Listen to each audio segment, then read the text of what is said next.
જિલ્લા કમાન્ડન્ટ રાજકોટ ગ્રામ્ય અને શહેર કેતન કાનાણી આજરોજ 6 ડિસેમ્બર 78મો સ્થાપના દિવસ અંતર્ગત આજે સવારે અમે ફ્લેગ માર્ચનું આયોજન કરેલ હતું, જેના મુખ્ય પર્પઝ છેલ્લા 4 દિવસથી થઈ રહેલી ઉજવણીમાં સ્વચ્છતા અભિયાન, બેટી બચાવો બેટી પઢાઓ, વૃક્ષ વાવો તેમજ સલામતી અને શાંતિ જળવાઈ રહે અને પોલીસ ડિપાર્ટમેન્ટની સાથે ખંભે ખંભો મિલાવી અને હોમગાર્ડ ડિપાર્ટમેન્ટ દિન રાત જોયા વગર કામ કરી રહ્યું છે અને એક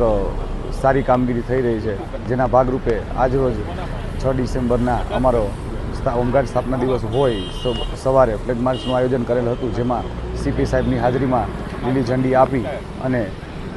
રેલીનું સ્ટાર્ટ કરેલું છે, જે બદલ ખૂબ ખૂબ આભાર. અમારા શહેરના 4 ઝોન ઉત્તર, દક્ષિણ, પૂર્વ, પશ્ચિમ 4 ઝોન મળી અને 752 અમારી પાસે જવાનો, જેમાંથી 600થી વધારે જવાન હાજર રહી અને ફ્લેગ માર્ચનું આયોજન કરેલ હતું અને ખૂબ સારી રીતે ઉજવણી થઈ. એમાં સાંજ સમાચાર ફેસબુક પેજને લાઇક કરો, વિડીયો શેર કરો અને વધુ વિગતવાર સમાચાર માટે sanssamachar.net વિઝિટ કરો.